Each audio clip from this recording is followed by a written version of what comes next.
All right, everybody, let's get this show on the road. Well, good morning, everybody. I want to welcome you to today's conversation. Think you're safe, why antivirus falls short, and what to do instead. We're going to explore today how you can build cyber resilience in your organization in order to stay as secure as possible. Well, hello, my name is Rob Schenk, and I'm with Intelligent Technical Solutions. Here we specialize in helping small and medium-sized businesses thrive by managing and securing their technology. A few housekeeping notes before we kind of get into the meat of things. Conversation should run about 35 minutes or so. We'll stick around after to answer any and all questions. The conversation will be recorded if you'd like to review some of the information later or share with any of your colleagues. And happy to take questions during the course of the conversation. Definitely want to make this as collaborative as possible. We'll also have some time at the end for Q&A, as we mentioned. If you'd like to submit your questions, you'll see a Q&A button on your Zoom toolbar there. Please go ahead and click that and submit them, and then we'll take them as they kind of come in or save them for the end. All righty, so let's get started here. So you'll notice a QR code in the bottom right corner. That's going to lead to a special offer page for attendees of the webinar. In case you happen to need to leave early, please go ahead and scan that, and that'll make sure that you're in, get that submitted. For today's discussion, I'm looking forward to introducing Patrick Curtin. Pat has over 30 years of experience in the tech sector, 20 years of that being in cybersecurity. Also includes extensive experience as an enterprise SOC or security operations manager. So welcome, Pat. Looking forward to the conversation today. Thanks very much, Rob. Pleasure to be here. Looking forward to it. Awesome. All right, well, let's get into the meat of it. Quick overview of what we're going to be talking about today. We have a jam-packed session. There's a lot of information to kind of synthesize. The real challenge here is taking just a lot of body of knowledge of cybersecurity trends and so forth that's out there right now, and we want to kind of slim it down into a cohesive narrative that doesn't get people lost in the weeds, but also provides a lot of educational value. So hopefully we're going to hit that mark today. So first off, we're going to be talking about some recent cybercrime cases, their associated costs as a baseline. We'll dive into some of the common myths that we're seeing with regards to cybersecurity, the importance of people, process, and technology. And then we'll talk about the return on investment or ROI of upgrading from antivirus protections to what we call managed detection and response, or MDR services, and the benefits that that will bring to organizations. So with awareness, you can protect yourself. So let's start reviewing how to avoid becoming a victim. So alrighty, let's get started. Pat, can you provide us an overview of what happens during a ransomware event? Let's just talk about that as a kind of a baseline, and then we'll kind of dig into some more details. Right. That's a great place to start. We're seeing every day, we're seeing stories in the news about companies and organizations getting ransomware. So, what happens inside of a ransomware event? Well, it starts with a hacker, a threat actor getting in, right? And there are hundreds of ways for this to happen. The most common one is still phishing. It used to be phishing was to get you to click on a malicious link or open a piece of malicious software. These days, it's much more often phishing emails to try and trick you into giving up your credentials, your password, right? And then with that password, the cyber criminals can then try to get in using a legitimate password, right? So that's one example. There's lots of ways to get in. The really nice thing, though, well, it's not nice, but fortunate thing is that once a cyber criminal gets inside a network, they almost always do the same things. They have a very common playbook.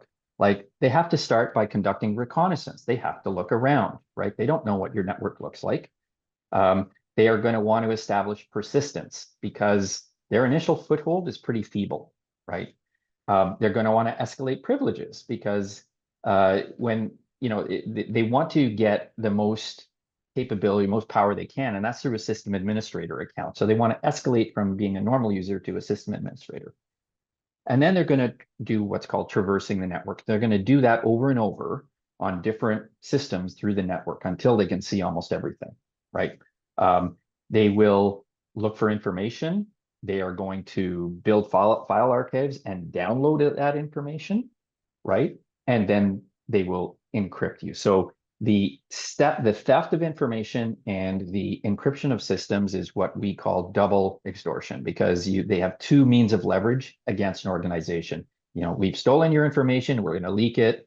Maybe it's sensitive medical information, maybe it's client lists. This is stuff you don't typically want getting out. And the other big thing is you now have encrypted systems. You can't operate your network as you are used to. So those are two very big levers for a cyber criminal to use against a victim organization. So that's typically what happens. So Pat, I think from what I've seen and kind of over the last couple of years, that the time that this process takes has steadily kind of decreased over time. So a couple of years ago, this process that you just mentioned took 6 to 9 months before they went ahead and ransomwared you. 2 years ago, it seemed like it was 2 to 3 months. If you remember the MGM Grand attack from roughly about a year ago, they were inside that network for about a week. And latest things that I'm hearing is that that time is even decreased even further, and now it's like as soon as 17 hours. What are you seeing on your side? It's all of that. Part of it depends on the motivation of the attacker, but for most cyber criminals, time is money, and they're going to do smash and grabs, and they're going to move on, right?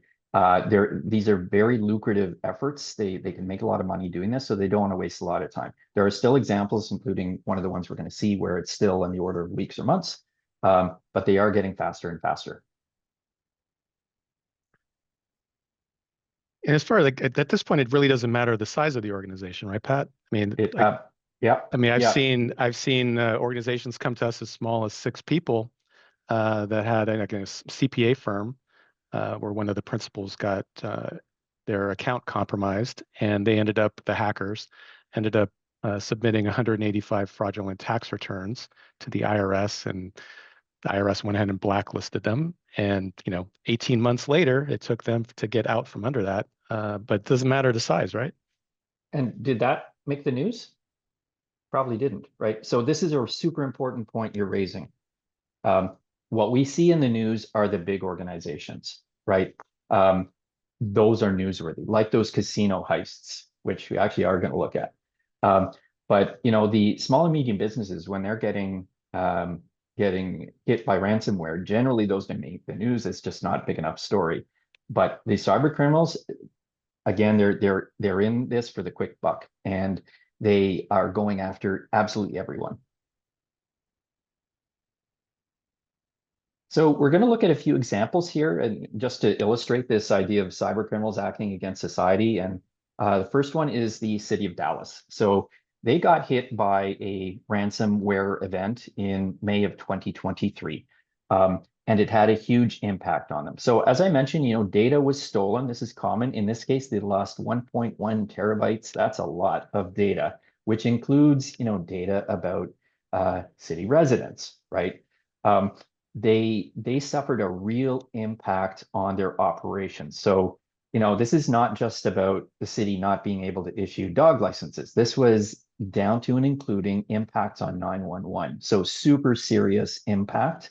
In the case of a city, they're not losing the ability to sell. They're not there to sell. It's not something they're going to lose revenue on. They're losing the ability to deliver on their mandate to their taxpayers, right? So very, very big impact on the city. There were hard costs involved, $8.5 million of recovery cost.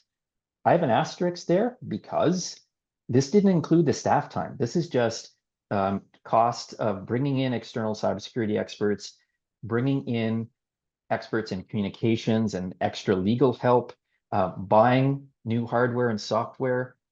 It's those kind of costs, right? But they also spent 40,000 hours of staff time on recovery, right? And in this case, the criminals were in there for 6 weeks. I suspect it's because that was a very big network, right? It would have taken them a while to move around and find the things they wanted to do. So that one, City of Dallas suffered big time here in terms of ability to deliver services, lost data. It impacted the reputation, whole bunch of negative impacts on the city there. Very similar example. I'm, out in the Bay Area. City of Oakland got hit. Actually, I think it was about 2 months before this. and that's pretty close to home. And in that case, they were down for 6 weeks. Everything but critical services was impacted. Now, what was interesting in that one is the hackers, sucked out the data, similar to what sounds like what happened in Dallas. And they went ahead and published online, though, the list of all the city employees. And this included all their, personal information and related. And it went all the way up to the current mayor at the time, as well as the previous mayor. So, they go ahead and like to publish data as like through your double extortion, as you mentioned. But another kind of very unfortunate example, kind of shows the impact, right? Yeah, terrible, terrible. All right, Chloe, can we move to the next one? Here we go. So these stories did make the news. They were pretty big, fall of 2023, where both Caesars and MGM, so not individual casinos and their groups, but the casino groups in both cases were breached in a short period of time. It was started through social engineering, right? But once inside, the threat actors moved around against stole data and started encrypting systems. Now, two very different reactions. Caesar's group paid a ransom, somewhere in the order of tens of millions. MGM did not. And as a result, MGM's systems stayed encrypted. All right. And they ended up, for a period of almost 2 weeks, having to work almost fully manually. And this had a massive impact on people who were there or who were arriving. This impacted weddings. This impacted guests not being able to get into their rooms the normal way. And like imagine losing the ability to swipe into a room. All of our hotels are like that these days. And so it had a huge, huge impact on their operations. What's interesting about this Yep. one is I was at the MGM, actually, so the Mandalay Bay also got affected by this. Yeah, And it's I was one of at the group. and I was a part of that group. Yeah, and so they had a conference that I was there like literally 2 weeks after this, and they were still reeling from this. And it was interesting, like they could, at that point, they couldn't process, even if you went to the local food court, no credit cards. So everything was cash. To your point, like people couldn't get upstairs to their rooms without their card keys. Super impactful, and a lot of stuff happened with that one. So that was a big one. Yeah. And in the case of MGM, they had already been breached in 2020. There's really not much of an excuse because I'll tell you, in both of these cases, even though social engineering was used to get in, there were many opportunities for detection and prevention, containment. This just shouldn't have happened. The costs were massive. In both cases, we're talking something reaching $100 million. Both of them had to invest in cleanup costs, at least $10 million on each side, very similar. Caesars paid a ransom. They on a shorter period of revenue impact. MGM had a longer period of revenue impact, but both of them suffered egg on their face. Arguably MGM a little bit more. Both of them had to report to state regulators that they had lost sensitive information, or that sensitive information had been taken. And as a result, they're both facing lawsuits. I think one of them was resolved. Chloe, if you hit the next here. Yeah, so MGM ended up settling a class action lawsuit to do with this for $45 million. So you can see the costs start to add up. Yes, these are big organizations. Yes, they're big costs. Smaller organizations, you're not going to have a $45 million cost like that, but you'll have something, that scales down to your size for sure. So question for you, Pat. Are you seeing, and this is like, I think I've seen this a couple of times as well, like where an organization gets hit, and then the hackers come back again and they continue to attack that same organization. That's a very, very common thing. Just like when you have a car stolen, there's a very good chance the criminals are going to come back and have another look. It's very similar in the cyberspace where whether it's the same attacker coming back or someone else saying, okay, these guys are an easy mark, we're going to come, we're going to check it out. Repeat, it's very common for victims to have repeat instances. And in fact, that's what we see with MGM. They got compromised in 2020 and in 2023. Got one final example, and it's kind of the worst of the bunch. It's a school district. So Clark County is the fifth largest school district in the country. In Nevada, they suffered a breach that went on for months. Again, big network. And as a result, the information from over 200,000 students, staff, and parents was stolen. And this was everything. This was, staff salaries. This was disciplinary reports. In some cases, very sensitive medical data, all breached. Okay. And something really unusual and scary happened with this one in that when the cyber criminals finally started to do something, they didn't go to the board, they went to the parents. And I think there's a, Chloe, if you click forward, there's a on the left, you're going to see the message there. I'm so sorry to tell you this. Unfortunately, your private information has been leaked. You should probably change your information in CCSD systems if that is possible. So you can imagine those of you that have children, like I do, if you were to receive an email from a cybercrime gang saying, we have your kids' information, you're going to have a hyperbolic response and be very unhappy with the board. And in fact, we see this. We see that the parents banded together and sued the district. In that kind of a process, all kinds of embarrassing information comes out, like the tech chief of the school district actually went on vacation in the middle of this breach. Not a very good look. You see at the bottom there, the judge denying a motion to dismiss. So in this case, very insensitive information got out. There would have been a lot of costs involved in cleanup. There's a period where you're unable to deliver education, they're unable to deliver their services, and a massive loss of trust, a huge reputational cost to the school district. It's pretty shameful. Yeah. And so this is a newer type of tactic. I haven't really seen this one before. Never saw that one before. I suspect they were experimenting, this is a way to apply more pressure to the board, probably. Will we see more of this? Possibly. School boards and districts have been victimized quite a bit, unfortunately. All right, Chloe. All right, There we Pat, go. let's talk about the recovery. So I'm saying the average company is down for roughly 16 business days. What are you seeing on your side, Pat? So typically that's exactly it. You're completely down for a couple of weeks if you're not ready for it, right? If you have an incident response plan, and I know some of your clients do, you're in much better shape when something happens.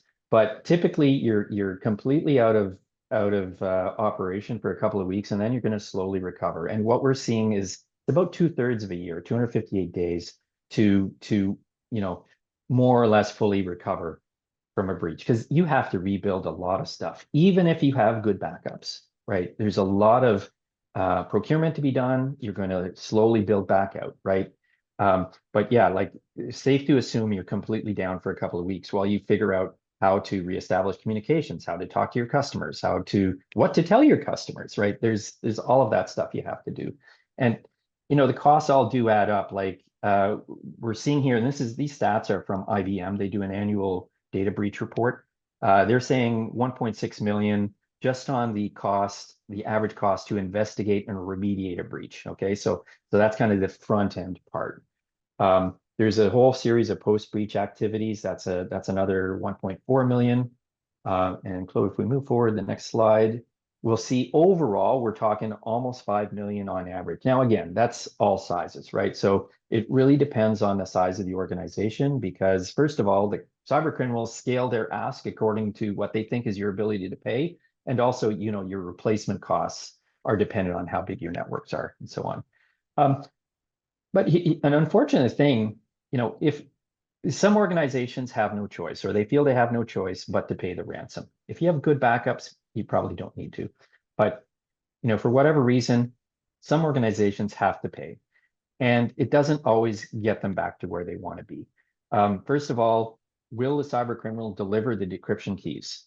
Well, it's good for their business model if they do, because if they have a reputation for not doing this, that's not great. But some of them still don't. They're criminals. Okay. Now, even if they give you the key, is it going to work? This is tech, right? And their help desks aren't that good. So, so according to TELUS, a telco here, only about half of the companies actually get their data back. And of course, they're giving you your data, or they're giving you the key so you can get at your data. What have they kept? They may say they've destroyed it. They might even send you a video saying they've destroyed it, but in reality, it's not, it hasn't been destroyed, right? And we're seeing them trying to monetize over and over again the same data. This is happening with the Power School breach of the 60 some million school kids. That exact thing has happened. So, and then as you mentioned, you can be a repeat victim. They're going to come back once stung, you're on a hit list. And all the more reason to really strengthen things. And so sometimes we're only seeing companies taking this seriously after they've been hit really hard once. Now, a big company can survive. Smaller companies, the risk once you've been hit a single time, it's much more existential. Let's talk through some common assumptions that I think most, a lot of business leaders have. Maybe you can talk through that a little bit. Yeah, and we hear this a lot. Cybersecurity isn't the best understood domain, and that's part of why we're here, right? So one of the things you hear is like, I have backups, I'm good. Well, as we'll see in a little bit, backups are super important. They're really important, and the right kind of backups, but they're important for you to rebuild from, right? They're a post-breach safeguard, right? That's your last line of defense. And because of that, cyber criminals will go after your backups, right? But you don't want to have to do that. Prevention is much more important. So backups themselves, that's like for after you've been hit. It's not going to do you any good in preventing you from being hit. The next one, is more about prevention. And we do hear, look, I have things in place. I have antivirus and firewall. I have an endpoint detection and response solution. Um, I would argue even 10, 15 years ago, this wasn't sufficient, right? It's certainly not sufficient today. When we see large companies getting breached, those stories in the news, they typically have all of this and a bit more, but they still don't have enough visibility to do the job. Cyber insurance. So this is a good one. I have cyber insurance. I'm good. Similar to backups, this is a post-breach thing, and we can talk lots about cyber insurance. Maybe I'll save that for the Q&A, but there's a lot of pros and cons there. I'll be able to tell right away if something's wrong. Well, we've seen examples here where threat actors are on for 6 or 8 weeks. But typically, once they get in, they're not going to get seen. And then who's going to deal with it? Oh, someone's going to manage this. Well, the question is who? You need to know who that is. And for a lot, increasingly for small and medium businesses, that's going to be ITS. So let's talk through, okay, we've set the stage. Let's talk through, okay, what are next steps? How do we achieve cyber resilience, right? How do we get to that state where we can, have more peace of mind? And yeah, that's the good news here. So the bad news is, are the cyber criminals going after everyone? Yes. The good news is that small and medium businesses are much easier to secure than the big organizations. Those big organizations have so many gaps and seams. Your typical SMB can achieve resilience without that much effort, right? And it is about achieving resilience. We're not looking for perfection here. What we want to make sure is that when Rob makes a mistake and clicks on the wrong email and gives up his credentials, ITS is not going to have a bad day. And that's what resilience means in this space. So let's look at what some of the things are required to get there. And in fact, I should say there's no single thing. There's no one silver bullet. It's really a combination of people, process, and technology. It's those things coming together will get you to cyber resilience.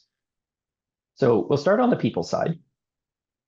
The biggest single thing there is education. So being aware of the risks, right? And so we think about employee education in terms of understanding how people are going to try and trick them through phishing emails and the like. So that's really, really important. Leadership understanding of the risks is super critical. That's often lacking. So we do want to see education as part of the solution for employees. You want to have a culture of cybersecurity where it's okay to report incidents, that people aren't afraid that they're going to be punished, and they need to know who to go to, right? So it's important, even in a small organization, to have someone who's kind of your cybersecurity lead. And finally, for small and medium businesses, it's harder and harder to get that expertise. They have to find cybersecurity expertise or to retain it if you do have it. So this is another trend where we're seeing third parties like ITS working with Field Effect to provide this expertise and very deep expertise so that companies can focus on operating their IT and not have to worry about securing it. It's effectively, bringing on a partner, a cybersecurity partner. So that's the people side. Process is the one where everyone's eyes glaze over, but it's super critical. And I'll give you some examples of what process involves. Like, what do you do when someone leaves the organization, right? This is often forgotten, but there are steps you need to take to make sure that that account is not then going to become a vector in. Do you review privileges? This is important because you want to have minimum privileges assigned to people for them to do their jobs. Not everyone should be a system administrator. And someone who was a system administrator today may not need to be one when they change a job next month, as an example. Vulnerability management, like, how do you know that you are patching your systems? We all know we have to patch. How do you know that you are? How do you know what has been patched and what hasn't, and what has been updated, and where are your configuration issues and so on? And finally, documentation, super critical. We mentioned insurance. If something happens, they're going to come looking for documentation, and it's good to have things documented on the process side. Finally, technology. This is where everyone tends to go to, and that's where I spend most of my time. What does good cybersecurity look like? Well, it's got to be 24/7. And that's really hard for small and medium businesses on their own. The threat actors will come at you in the middle of the night, right? So you need to be 24/7 looking at your systems proactively for risks in them, and also 24/7 monitoring of bad things happening. So early detection of threats and blocking of threats. It's great to detect something at 2 a.m. Wouldn't it be even better if you could block that, if you could contain it? Yes, and that's all possible. It's a cloud world these days, so you want your solution to integrate with cloud services, including things like M365 and Google Workspace. AI, we hear all kinds of stuff about AI. I could spend an hour talking about that, but all those steps I told you about that threat actors do, all of that is observable. The problem is there's so much data that you're going to be combing through. So you need to be augmented by AI and machine learning so that you can find that needle in a haystack, in a field of haystack, in a country full of fields, right? It's literally that hard, but machines can do this. And finally, there are some, best practices that you can do. And this has nothing to do with the managed detection and response solution. This is just how you get set up. Like, is your network segmented? Are you using multi-factor authentication and more recent multi-factor authentication like Google Authenticator or Microsoft Authenticator?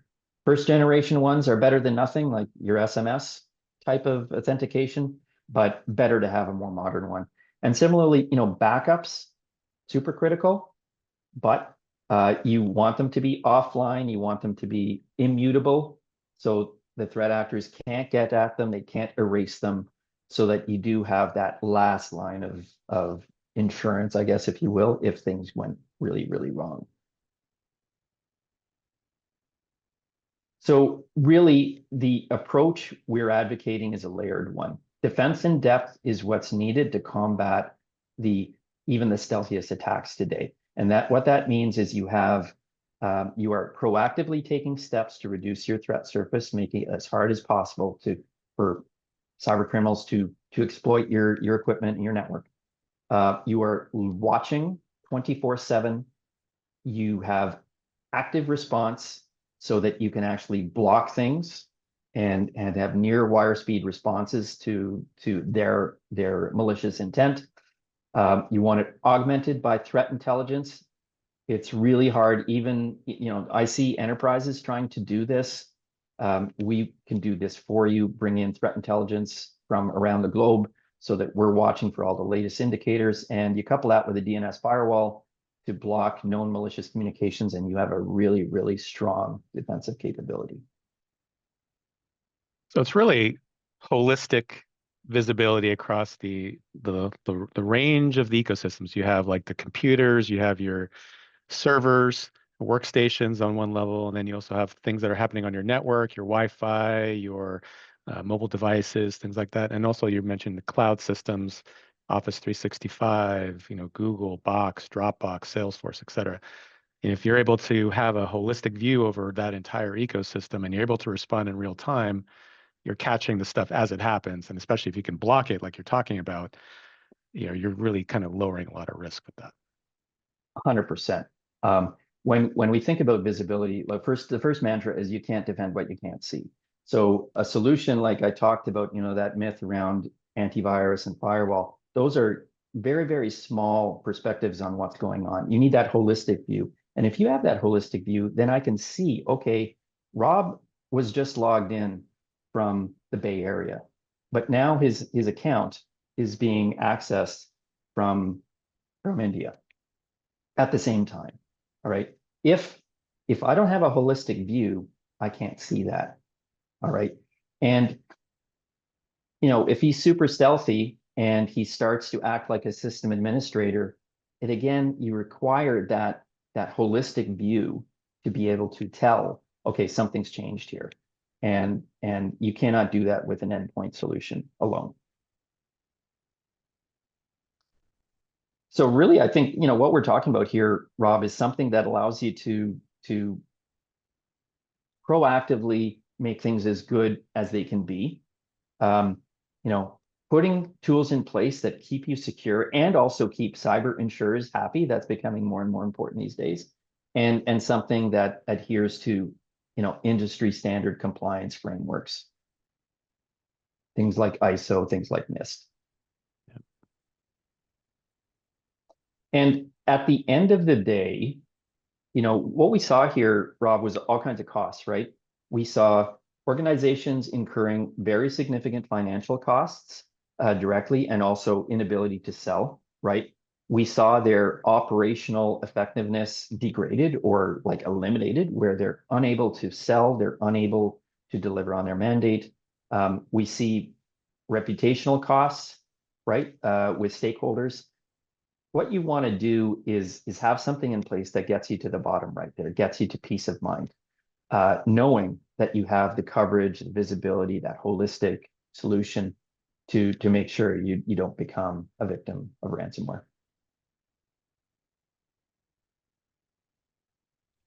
So let's talk about next steps here.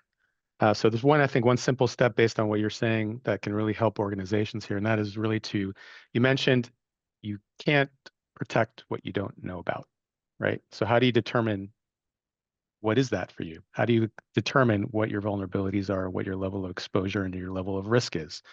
Well, for a great first step to do that is to go ahead and have a risk assessment of your organization. So we're able to do that, offering that complimentary to folks on the webinar. All you have to do is go ahead and scan that QR code or go ahead and click on that link. We'll go ahead and pop this into the chat. But this will really give you a really good understanding of what your current level of exposure is. So at least you have clarity. And if you have clarity, at least then you can start to prioritize. You can understand where your gaps are, and you can start to go ahead and fill those gaps. Anything else you want to add to that, Patrick? Help folks out there. No, I think that's it. Visibility is key. And that ability to take proactive steps, super important, so that you're not, it's not like you don't have something you can do. There's lots you can do to make things as hard as possible. And having an assessment is a great place to start. Having someone else look at you and say, okay, here's where you're good and here's where you can improve, right? Yep. We got a question. You mentioned cyber insurance earlier. Are you seeing companies getting rejected? Yes. Okay, so let me back up a little bit. When cyber insurers started getting into this, when ransomware really got its start, was when Bitcoin was getting a bit more mainstream, right? So Bitcoin was the enabler for cyber criminals to enable, near anonymous payment. The insurers, when they got in the game, did not know what they were doing, and they got taken to the cleaners. But they learned, and It is not like that anymore. So when you go to get cyber insurance today, they are going to require that you have certain things in place. Usually, that will include something like an MDR, managed detection and response, a 24/7 kind of solution. If you were to get breached, they are going to come and ask you, or not ask you, they're going to audit you. They're not going to audit you before, they're going to audit you after to see that you were doing what you said you were doing. And if you were not doing what you said you were going to do, or what if you weren't in compliance with their requirements, they will not honor the policy, right? So we're seeing that. We are seeing companies actually lose their cyber insurance. So they had a policy, and there's an update comes along, says you have to have these things in place by a certain date, and if you don't, you're going to lose your coverage, right? And the cyber insurance will pay for certain things. It won't pay for everything, right? It typically won't cover lost revenue. It'll typically cover costs of bringing in experts, some of your new hardware costs, and so on. But these costs are capped. Insurance is just like your car insurance. You can have different layers of service. It's the same thing with cyber insurance. This related to the cyber insurance question. Like, if I do some of this, like you're talking about this MDR, managed detection and response. If I get that, do I need cyber insurance? That's an awesome question. So I'll frame it a slightly different way. You've limited budget. I would much rather pay for something that is going to actively defend me than for insurance that might cover me after the fact. Now, some organizations, it might be a requirement. Their board may require them to have cyber insurance. So ideally, you would have both. But if I had the choice of one or the other, I'm going to go with MDR every time, because MDR is going to prevent, right? MDR is going to contain, right? Your cyber insurance won't do any of that. And we know that antivirus and firewalls and other kind of little bits and pieces of cybersecurity aren't enough. You need this holistic solution to really achieve that resilience. Yeah. A couple other questions have come in. For the cloud piece, my cloud accounts like Google say they have security built in. Is that true? Yeah, I'd say yes and no. Okay, so what we are seeing in the cloud space is sometimes things get misconfigured, sometimes mistakes get made. Um, it is still possible to breach. Like, there's all kinds of security was built into your desktops and laptops. Same thing in the cloud. There are some things there, but they're not that difficult to circumvent, right? And so cloud monitoring allows you to see, okay, are things configured properly? Have those things been updated?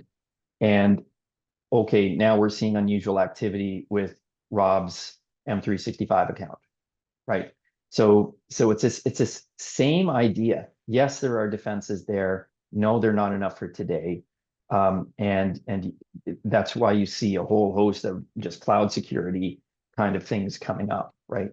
I mean, Wiz was acquired by Google for $34 billion, and that's really not aimed at workspace accounts at all. So anyway, yeah, I mean, the bottom line is what is there on its own is just not good enough for today.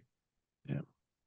Well, the questions they keep coming. How should I be, that's a good one. I like this one. How should I be thinking about cybersecurity from a board or executive liability perspective? Excellent question.